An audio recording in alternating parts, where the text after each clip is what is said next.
à tous et à toutes, je suis vraiment heureux de vous retrouver aujourd'hui et aujourd'hui je vais vous parler des abandonware.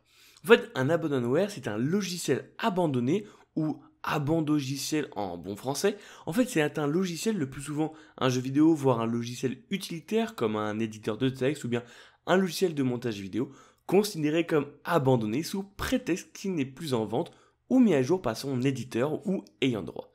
Si bien que certains utilisateurs prennent des libertés par rapport à la législation sur la propriété intellectuelle en l'utilisant, le reproduisant, le partageant gratuitement, bien qu'il soit encore protégé. Du coup, c'est illégal ? Le logiciel abandonné est un compromis entre les maisons d'édition du logiciel, les ayants droit et les utilisateurs. Le principe est de ne pas pénaliser la personne. Même avec une durée de droit d'auteur de 70 ans en France, alors oui, ça varie d'un pays à l'autre, si le logiciel n'est plus commercialisé depuis longtemps et que le service après-vente a été lui aussi abandonné, il devient, entre guillemets, orphelin. Il peut donc se voir proposer un téléchargement libre. Cependant, une entreprise peut totalement remettre en vente le logiciel et donc interdire son libre partage. Pour savoir si un logiciel est abandonné, car il est difficile de prouver que quelque chose n'existe pas, surtout quand les développeurs et ou éditeurs ont disparu, il faut contacter le propriétaire pour savoir si le logiciel est considéré comme abandonné.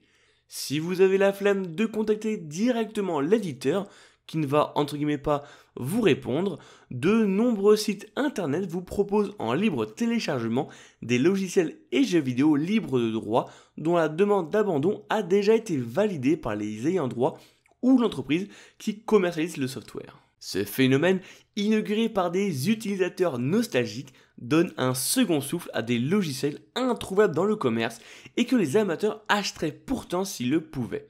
Certains éditeurs l'ont bien compris comme LucasArts qui a réédité peu ses plus grands jeux d'aventure, c'est tout ce qui est point and click, sur CD-ROM. Ces jeux ne sont donc pas abandonnés, il faut donc faire très attention lors du téléchargement de ce genre de logiciel.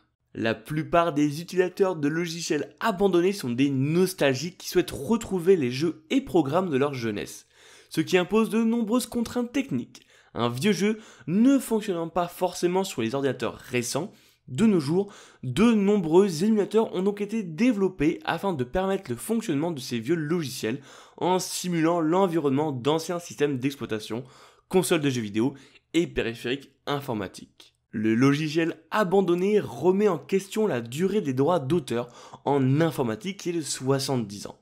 On s'aperçoit qu'en moins de 10 ans, la vente et le service après-vente ne sont plus assurés pour la très grande majorité des logiciels. Ce qui explique en partie par l'évolution très rapide des ressources en mémoire et de la puissance de calcul des machines.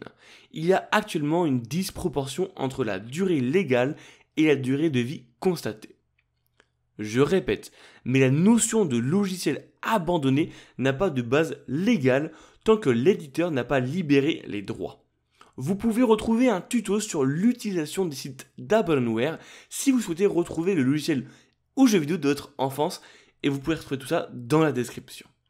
Comme d'habitude, si vous avez des questions, n'hésitez surtout pas dans les commentaires, j'y répondrai avec plaisir.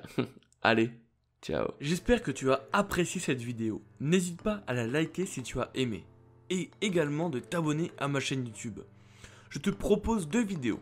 La dernière qui est sortie sur ma chaîne et une autre qui, je pense, peut t'intéresser. Allez, ciao.